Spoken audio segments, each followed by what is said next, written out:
Hello friends, welcome to தியா சமையல். இன்றைக்கி என்ன சமைக்க போகிறேன்னா, பச்சை பட்டாணியை வச்சு குக்கரில் ரொம்ப ஈஸியாக ஒரு கிரேவி தான் பண்ண போகிறோம். இந்த கிரேவி இட்லி, தோசை, சப்பாத்தி, பூரிக்கு ஒரு நல்ல சைட் டிஷ். அது மட்டும் இல்லாமல் சூடான சாதத்தில் போட்டு சாப்பிட்டாலும் செம்ம டேஸ்ட்டாக இருக்கும். வாங்க எப்படி செய்கிறதுன்னு பார்க்கலாம். சமையல் அறைக்கு போகிறதுக்கு முன்னாடி இப்போ தான் ஃபர்ஸ்ட் டைம் என் சேனலை பார்க்குறீங்கன்னா என் சேனலை சப்ஸ்கிரைப் பண்ணிவிட்டு பக்கத்தில் இருக்க பெல் ஐக்கானை கிளிக் பண்ணிவிட்டு வாங்க. கிரேவி பண்ண ஒரு குக்கர் எடுத்துக்கோங்க. குக்கர் நல்லா சூடான பிறகு 2லேருந்து 3 டேபிள் ஸ்பூன் எண்ணெய் சேர்த்துக்கோங்க. எண்ணெய் நல்லா சூடான பிறகு 1/4 ஸ்பூன் சோம்பு சேர்த்துக்கோங்க. 2 காஞ்ச மிளகாய் சேர்த்துக்கோங்க. 2 பெரிய வெங்காயம் நறுக்கி சேர்த்துக்கோங்க. கொஞ்சம் கருவேப்பிலை சேர்த்துக்கோங்க. வெங்காயத்தை நல்லா வதக்கி விட்டுக்கோங்க. வெங்காயம் நல்லா சாஃப்டாக வதங்கி அதோடைய கலர் லைட்டாக சேஞ்ச் ஆகி வரணும். அந்த அளவுக்கு வதக்கி விட்டுக்கணும். ஒரு 2லேருந்து 3 நிமிஷம் வதக்கி விட்டிங்கன்னா வெங்காயம் நல்லா வதங்கி வந்துடும். வெங்காயம் ஓரளவுக்கு வதங்கி வந்திருக்கு. இப்போ இதில் 1 ஸ்பூன் இஞ்சி பூண்டு பேஸ்ட்டை சேர்த்துக்கோங்க.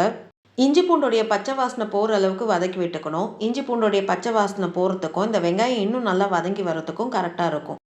வெங்காயம் நல்லா வதக்கி விட்டாச்சு. இப்போ இதில் 2 பெரிய சைஸ் தக்காளியை நறுக்கி சேர்த்துக்கோங்க. தக்காளி சேர்த்து ஒரு கலரி விட்டுக்கோங்க.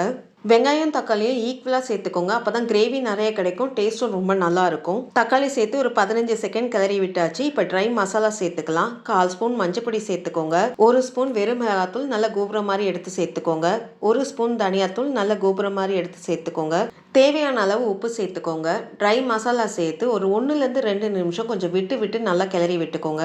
வெங்காயம் தக்காளி அந்த மசாலா எல்லாம் ஒன்று சேர நல்லா வதங்கி எண்ணெய் நல்லா பிரிஞ்சு வரணும். அந்த அளவுக்கு நீங்கள் வதக்கி விட்டுக்கணும். எல்லாம் ஒன்று சேர நல்லா வதக்கி விட்டாச்சு. இப்போ இதில் 1/4 கிலோ பச்சை பட்டாணியை ஒரு 8 மணி நேரம் ஊற வச்சு சேர்த்துக்கோங்க. நீங்கள் கிரேவி காலையில் செய்ய போகிறீங்கன்னா நீங்கள் பட்டாணியை நைட்டே ஊற வச்சுக்கோங்க. ஒருவேளை நீங்கள் ஈவினிங் செய்ய போகிறீங்கன்னா நீங்கள் காலையில் ஊற வச்சுக்கோங்க. கரெக்டாக இருக்கும் அது ஊறி வரத்துக்கு.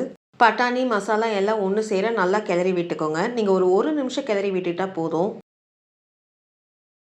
பட்டாணி மசாலா எல்லாம் ஒன்று சேர நல்லா கிளறி விட்டாச்சு. இப்போ தேவையான அளவு தண்ணி ஒரு 1லேருந்து 1.5 கிளாஸ் தண்ணி சேர்த்துக்கோங்க. தண்ணி சேர்த்து ஒரு கலரி விட்டுக்கோங்க. எல்லாம் ஒன்று சேர நல்லா கிளறி விட்டாச்சு. இப்போ இது ஒரு கொதி வரட்டும். நல்லா சல்லன்னு கொதிக்க ஆரம்பிக்குது. இப்போ குக்கர் மூடி போட்டு 3லேருந்து 4 விசில் வச்சுக்கோங்க. பட்டாணி நல்லா ஊற வச்சிருக்கனால நம்ம 3லேருந்து 4 விசில் வச்சா போதும். ஒருவேளை நீங்கள் அதிக விசில் வச்சுட்டிங்கன்னா பட்டாணி ஓவர் குக் ஆகிடும். தோல் தனியாக பருப்பு தனியாக வந்துடும். பார்க்குறதுக்கும் நல்லா இருக்காது, சாப்பிட்றதுக்கும் நல்லா இருக்காது. 4 விசில் வந்துடுச்சு. இப்போ ப்ரெஷர் ரிலீஸ் ஆகட்டும். ப்ரெஷர் ரிலீஸ் ஆகிறதுக்குள்ளே நம்ம தேங்காய் மசாலா அரைச்சி எடுத்துடலாம். தேங்காய் மசாலா அரைக்க ஒரு சின்ன துண்டு பட்டை சேர்த்துக்கோங்க. 3 கிராம்பு சேர்த்துக்கோங்க. 1/4 ஸ்பூன் சீரகத்தில் பாதி சேர்த்துக்கோங்க. 2 பத்து தேங்காவை நறுக்கி சேர்த்துக்கோங்க. ஒரு பச்சை மிளகாவை உடச்சி சேர்த்துக்கோங்க. கொஞ்சம் முந்திரி சேர்த்துக்கோங்க. இது ஆப்ஷனல் தான், தேவைப்பட்டால் சேர்த்துக்கோங்க, இல்லைனா வேண்டாம். முதல்ல தண்ணி எதுவும் சேர்க்காம 2-3 ஓட்டு ஓட்டிட்டு அதுக்கப்புறம் தேவையான அளவு தண்ணி சேர்த்து நல்ல ஒரு ஸ்மூத்தான பேஸ்ட்டாக அரைச்சி எடுத்துக்கோங்க. நல்லா ஸ்மூத்தாக அரைச்சி எடுத்தாச்சு. இப்போ இது ஒரு ஓரமாக வச்சுக்கோங்க. மசாலா அரைக்கிறதுக்குள்ளே ப்ரெஷரும் நல்லா ரிலீஸ் ஆகி வந்துருச்சு. இப்போ மூடியை திறந்து பார்ப்போம். மூடியை திறந்தோடனே அந்த பட்டாணியும் அந்த மசாலாவும் சேர்ந்து ஒரு ஃப்ளேவர் வெளியில் வருது. அந்த ஃப்ளேவர் அவ்வளோ நல்லா இருக்குது. எல்லாம் ஒன்று சேர ஒரு கலரி விட்டுட்டு பட்டாணி வெந்திருக்கான்னு பார்ப்போம். பட்டாணி நல்லா மசிய வெந்து வந்திருக்கு. கையை வச்சு அழுத்தினா எந்த அளவுக்கு சாஃப்டாக வெந்திருக்கு பாருங்கள். இப்போ இதில் நம்ம அரைச்சி வச்சிருக்க தேங்காய் மசாலாவை சேர்த்துக்கோங்க. மிக்சி ஜாரில் கொஞ்சமாக தண்ணி சேர்த்து மிக்சி ஜார் அலசி அந்த தண்ணியை சேர்த்துக்கோங்க. இப்போ எல்லாம் ஒன்று சேர நல்லா கிளறி விட்டுக்கோங்க.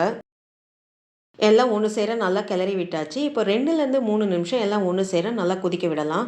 3 நிமிஷம் எல்லாம் ஒன்று சேர நல்லா கொதிக்க விட்டாச்சு. இப்போ கடைசியாக கொஞ்சம் கொத்தமல்லி போட்டு ஒரு கலரி விட்டு அடுப்பு ஆஃப் பண்ணிக்கோங்க. ரொம்ப ஈஸியாக அதே சமயத்தில் ரொம்ப டேஸ்ட்டாக ஒரு பச்சை பட்டாணி கிரேவி ரெடி ஆயிடுச்சு. இந்த வீடியோ உங்களுக்கு பிடிச்சிருக்கும்னு நினைக்கிறேன். அப்படியே ஒரு லைக்கை தட்டுங்க. மறக்காமல் என் சேனலை சப்ஸ்கிரைப் பண்ணிட்டு பக்கத்தில் இருக்க பெல் ஐக்கானை கிளிக் பண்ணுங்க. வரும் நாட்கள் இனிதே அமைய நல்வாழ்த்துக்கள். நன்றி, வணக்கம்.